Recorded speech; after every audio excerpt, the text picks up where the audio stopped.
Hello fiber friends, welcome back to another episode of Yarn Yapping. I'm your host Jordan. Yarn Yapping is a series where we yap about yarn. Today I thought it'd be fun to do a little fiber arts kind of related favorites thing. So I'm going to talk about some tools, some things I've made, some yarns that I've made things with, just some favorites, some things that I've been loving. Let's get right into it, shall we? I'm going to start off by saying crochet bags are in for me this fall. I don't know what, I've been working on a blanket, a granny square blanket with this floral granny square stitch. I love this granny square stitch. If you want to learn how to do it, it's on YouTube for free. It's called like retro flower granny square stitch. Super easy, but I had two left over from a big blanket I'm doing.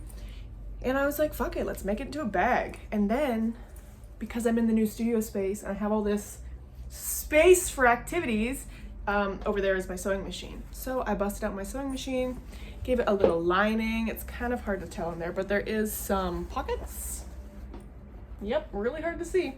There's some pockets, and I hand dyed this lining. This little strap is just from like the belt section of the thrift store. I love crocheting bags. I hate crocheting straps. So it's kind of like a multi-medium project, and I love how this turned out, and I am very excited to use it for any of the little silly things I need to do. I'm just having fun with crochet bags, and on that topic, I have learned how to tapestry crochet, okay? And I need you to brace yourself for this because I cannot believe how fucking cool this turned out. I tried I think it's called the Trinket Lover bag by Aiden Wells Crochet. Junk Slut. It says Junk Slut. There's a bunch of charts and silly sayings. One of them, the pattern comes with, I think it says, one says Trinket Girl, one says Trinket Boy, Loot Drop, Junk Slut.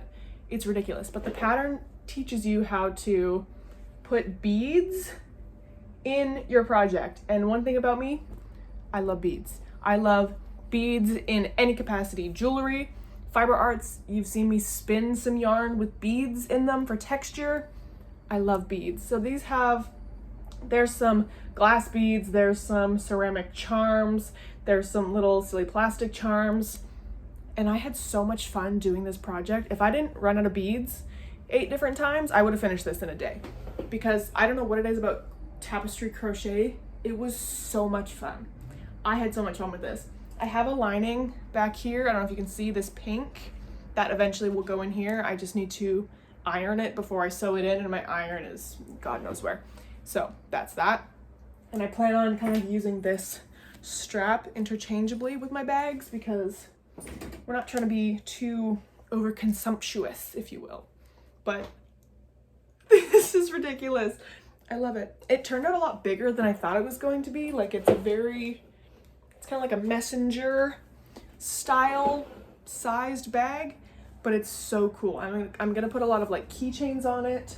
I have some of them right here. I took them off because they were making a lot of noise, but like just some silly little keychains to jingle jangle around. You'll hear me coming. When I walk up, you'll just hear. And I'm so happy with how this turned out. More tapestry crochet. Keep it coming. On the theme of bags, okay? I cannot stop working with cotton. These are wet because I washed them this morning. I know it's now officially fall. I think today's the first day of fall. And I should be like running back to my wools and my mohairs and my alpacas. I'm having fun with cotton still. So I made some little like mesh market bags. I will link the tutorial that I followed on YouTube. It's very easy. This is supposed to be a four row repeat. I just did one row. What did I do? I did a 2 row repeat, not a 4. I can't be bothered to be doing all that, but cute. And this yarn is what I wanted to talk about. That's what's open on my screen. This yarn was gifted to me from Sheepless yarns. If you're new here, I love Sheepless yarns. They do wool-free yarns. So there's so many cool things. Go check out my Sheepless yarns video. I will link it in the description. I still haven't figured out how to link things in the cards. But this was the Jeans by Circulo. It is a very soft cotton, you guys. This could so easily be used for like cotton wearables. So soft. This is soaking wet and cold, but it's so soft. It just has such a lovely drape to it. It was so nice to work with. It wasn't splitting. A lot of cotton splits when you're working with it and it drives me insane. But this was fun to work up. And then the black is, oops, I bonked you, there we go. The black is just some Patton's Grace, I think it's called, the mercerized cotton. I didn't have enough to do the strap, so I was like, I'll just do a contrast black, and I'm happy with that.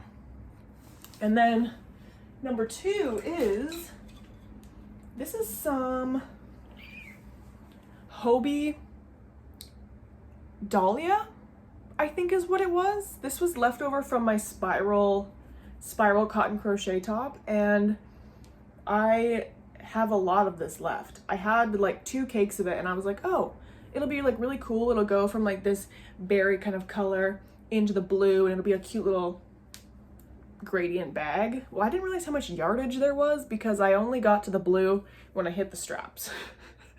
So I have enough left to make another one in this kind of like darker blue. Love it. This one's a little bit lighter, drapier. This cotton from Hobie is a lot thinner. And again, it's wet. Sorry, but I'm having fun with cotton. I'm having fun with cotton. That's it. I was gonna cut this out, but a fiber favorite is, I don't know, my lips are dry as hell, so I went to grab some and I'm like, why am I not gonna talk about that? This is empty, okay? Let me squeeze this out here. Damn. This is the Lana Lips 101 ointment. I hate that it's called that, okay? I love the product, hate that it's called that. This is a like multi-purpose balm. I use it on my lips. Sometimes I use it on my cuticles or my elbows if they get really dry. It's just like the most hydrating product I've ever experienced in my life. There is lanolin in the whole Lana Lips line. You guys have probably heard me talk about them on like Instagram and stuff, but they're like kind of lip balm, ointment type products. I hate that word. It's just like a nice hydrating, balmy texture. They do moisturizers, they do like hand and foot creams. I have everything from them and I love it all. Lana Lips, love their work. It's just the lanolin in the products is so hydrating. Like if you're a spinner and you're spinning with kind of a greasy fleece, it sounds gross, but your hands just feel so like soft and hydrated afterwards because lanolin is such a hydrating ingredient. Love it. 10 out of 10, recommend checking them out. Let's do this one really quick. This is a sweater that I thrifted that I'm obsessed with. Are you kidding me?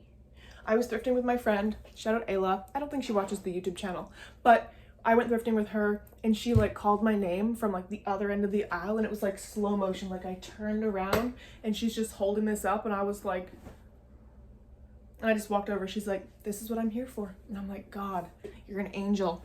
It is such a cool, this is, I think it's 50%, let me look at this. 55% Ramie, 45% cotton. I love cotton sweaters, you guys. I have a couple cotton pieces that I wear like in the transitional times of year. So like as it's getting warm, as it's getting hotter when the summer is approaching, and then as it's getting cooler as fall's coming around. I love cotton sweaters. They're just, I overheat so easily. This is just beautiful. I don't know if you can really, if the texture kind of comes up, but like all of the middles of the sunflowers have been like embroidered. Or is this embroidery? I think this is embroidery. It's not cross stitch, so it's, yeah, embroidery. I just think this is so beautiful. And it's, so for the longest time, this reminds me of these super cunty, super camp, like vintage sweaters. I'm gonna move over, get some inspiration photos in here. And I see them occasionally on like Etsy, but they're super kitschy, super tacky. They're campy, that's what it is. But this reminded me that I've wanted to make a Halloween version of these like cunty little like kind of patchwork sweaters, and this only reignited that desire. This is beautiful. I wear this all the time. I've been wearing it for errands. I've been wearing it around the house. I've just been loving it. And it's not my normal color palette. Like, this is a little bit muted and like kind of earthy for me. I don't care. It's sunflowers. If you're new here, sunflowers are my favorite flower. Moral of the story is I love sunflowers, and this was a great thrift find. Some of my favorite tools. Some of my, is that a fluff? Freaking fluff. Ugh. No one told me? Embarrassing, guys. Jeez. Some of my favorite tools are clearly, they're scattered all over the place. These are the Likey Cypra interchangeable needle set. I bought this 3-ish years ago with my own goddamn money, and I have used them to death, okay? These are my favorite tools. I love working with metal. I'm a metal girly. Can't stand wood. I don't love resin. I can crochet with resin depending on the fiber, but to knit, I crave metal. And copper, I love it. It's gorgeous. It's stunning. This is the set I've had for a goddamn long time. And then the iconic team over at Likey and Knitting Fever gifted me another goddamn set. And you're like, Jordan, that's a little bit excessive. And to that I say, it might be. You might be right. But there is some times where I, like my most commonly used sizes, so like 4 to a 6, all of those ranges, I use those very frequently. So let's say I have a project on the needles with my 5mm and I need another 5mm. Well, now I have another 5mm. I love these. These are gorgeous. They're stunning. There's just something about copper needles that is like unmatched. You can polish them. So I don't know if you can tell. Let's see how like stunning these are, how like shiny and fresh. And let me compare them to like an older, like a set that I've been using. They kind of tarnish and they get this like oily, like oil slick kind of look. They get a little bit darker. I don't know, it just adds such character to them. And you can polish these and they go right back to this. It blows me away. I love them. The sound. I love them. I love them. Thank you to Likey and Knitting Fever for sending me this beautiful set. I feel spoiled, and every time I look at this, like every time I open the cases, I'm like, they like my work and they wanted to send me their product. That's cool. But I'm gonna work on a different storage solution. Bikers. I'm gonna work on a different storage solution because it's not ideal to be like opening these up looking for needle sizes. So I'm trying to figure out something to store these in. Last but not least, my obsession lately has been mohair locks. And you're like, Jordan, lately? And you know what, you're right. I just, my love for mohair locks, specifically when I'm spinning, has just peaked, and I don't think it's ever gonna go away. My love for mohair yarn, the texture, I love it. Mohair locks in spinning just simply do something to me. This is a wet skein, I apologize. Again, everything's wet. Great timing on the filming, Jordan. But, whoa, okay. But there's just all this texture in here. Is this gonna focus very well? Most likely not. It adds such texture, it adds such dimension, and like this skein isn't even knit into anything yet. And there's this, I don't know what it is. I just love them. These are some radioactive locks, the neon green. These are in the shop. I think I have 2 bundles of these left. I might just start spinning them all. So there's some radioactive locks in the shop if you like the look of these. The neon green, they quite literally match identically. And then the other locks in here, there's some kind of blue, the blue ones, there's some pink, there's some kind of like smoky gray lavenders. These all came from Up a Creek Farm. If you remember from my Entwined Market haul, Up a Creek Farm was my favorite vendor, and they are a local Angora goat farm. And I'm so excited. I'm gonna be seeing them again in October, the end of October, for Couch and Fleece and Fibre, I think the festival is called. Whoa. When I found out they were gonna be there, I was like, okay, so I'm gonna budget to bring a lot of locks home because I loved dyeing those locks from them. I loved spinning them. The neon green locks, to clarify, were bare from Up a Creek Fibre, and I dyed them green. And then the other colors I bought pre-dyed from the Up a Creek Farm team. Wow. mohair locks. A round of applause for her work. I love it. This is actually kind of dripping. I'm gonna put it back in the bathtub. That is everything that I've been loving lately. I think this was very fun to film, and I think I want to do these more frequently. Those were just some bits and bobs that I've been using, loving, and I would love to do these more frequently. Let me know what you think down below. Are you loving any of these things? What are you loving right now? What are your favorite tools, your favorite yarns, your fibers? Like what are you into right now? I would love to know. Thank you for watching. If you're not subscribed, catch up, babe. You gotta subscribe if you want to see me whenever I pop up, whenever I tried to plug my upload schedule, but there is no schedule here. So if you want to see my videos in your little subscription feed, you gotta subscribe. Again, follow me on Instagram, JackassCollective, TikTok, also JackassCollective. If you'd like to shop any of the silly little things that I make, JackassCollective.ca. Everything's in the description, and I thank you for watching, and I hope you're enjoying whatever weather you're currently experiencing. Bye.